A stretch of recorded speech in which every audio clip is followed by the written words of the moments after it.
श्री श्री गुरु गौरांग राधा माधव जी की विशेष कृपा से आज शुभ एकादशी तिथि का पालन कर रहे हैं और साथ ही साथ में आज हम लोगों ने हमारी जो राधिका दीदी उनसे हम लोगों ने भागवत की कथा भी श्रवण की। आज श्रीमद् भागवत की कथा का 5वां दिवस है। वैसे 4 दिन पहले हो गया, 5वां दिन है। 5 दिन से भागवत की कथा कर रही है।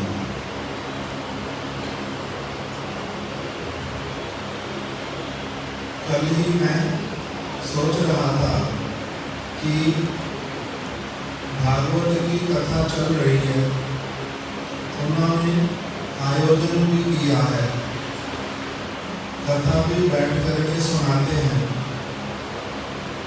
इसलिए अधिक से अधिक उस कथा को आप लोग सुने, क्योंकि अरेंजमेंट तो पूरा का पूरा करना पड़ेगा, कथा भी करनी पड़ती। एक व्यक्ति सुनो, 50 सुनो, 500 सुनो, कथा तो कभी कहनी ही है, उसमें कोई असुविधा नहीं है। उनको तो कथा करनी है, अपने मंगल के लिए कथा करते हैं, भगवान की प्रसन्नता के लिए कथा करते हैं।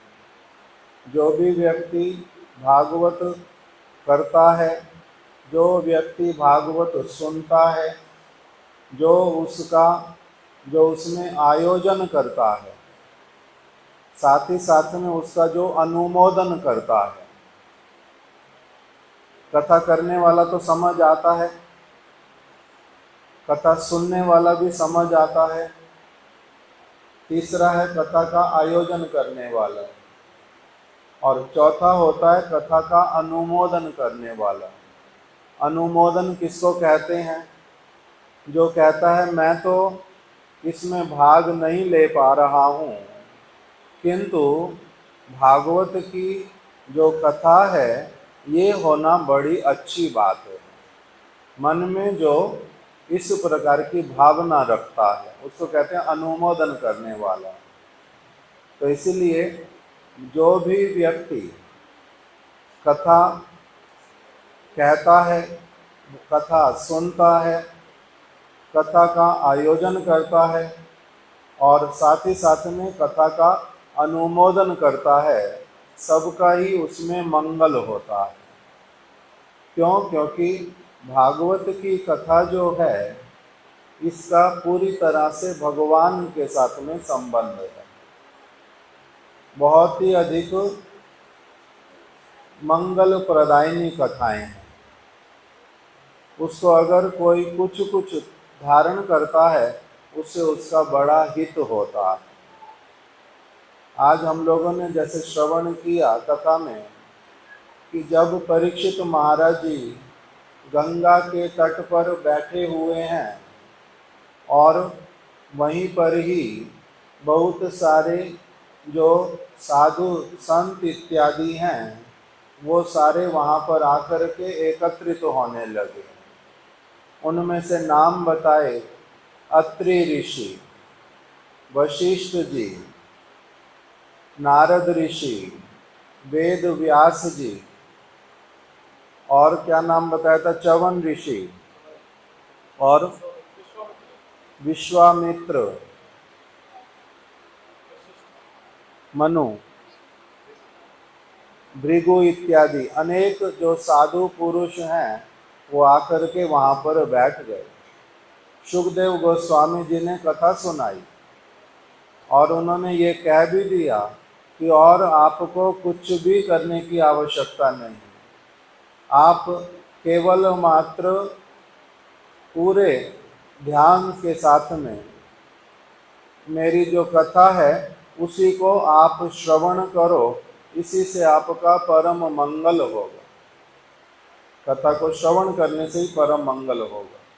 इस प्रकार की जो श्रीमद् भागवत की कथा, उसके कुछ क्योंकि श्रीमद् भागवत अपने आप में बहुत बड़ा ग्रंथ है, और बहुत सारे प्रसंग हैं, स्थान स्थान पर शिक्षाएं हैं।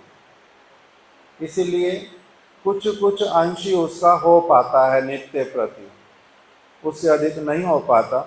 किंतु यदि सभी लोग उस कथा को श्रवण करें तो उससे सबका ही बड़ा मंगल होता है। इसलिए आज भी हम लोगों ने कुछ कुछ श्रीमद् भागवत की कथा को श्रवण किया, और 2 दिन बाकी हैं, कल भी और परसों भी। आप लोगों में से जो भी आ सकेंगे 5 से लगभग 8 बजे तक कथा होती है। जो जो आ सकेंगे कथा में अपना आएंगे, भाग लेंगे, कथा का लाभ उठाएंगे। और परसों कथा क्या संपूर्ण होएगी, कथा 7वें दिन की। इसीलिए जो आयोजन करने वाले भक्त लोग, राधिका दीदी के पिताजी इत्यादि और भक्त लोग, उस दिन भी वो लोग चाहते हैं कि हम लोग सभी लोगों के लिए प्रसाद की भी व्यवस्था करना चाहते। इसीलिए सबको हाथ जोड़ करके उल्टा निवेदन ही करना चाहते कि आप लोगों के लिए जिस जिसके लिए संभव हो अधिक से अधिक प्रयास करना, सभी लोग आ जाना कथा को श्रवण करने के लिए। भागवत का प्रसाद भी उस दिन सारे लोग यहीं पर ही फिर ग्रहण करना। आज अभी हम लोग पहले भागवत जी की आरती करेंगे, नित्य प्रति जैसे करते हैं कथा के पश्चात। आज हमने बीच में 1-2 कीर्तन पहले कर लिए, अभी हम लोग भागवत की आरती कर लेंगे। फिर उसके बाद में ठाकुर जी की आरती भी साथ साथ होएगी, भक्त लोग नीचे प्रसाद भी पा लेंगे। हरे कृष्णा कृष्णा कृष्णा हरे हरे, हरे राम राम राम हरे हरे। गौर प्रेमानंदे हरि हरि बोल। लो उनको माइक पकड़ा दो।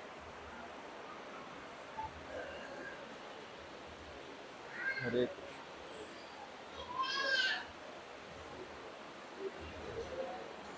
क्या कह रहे हो?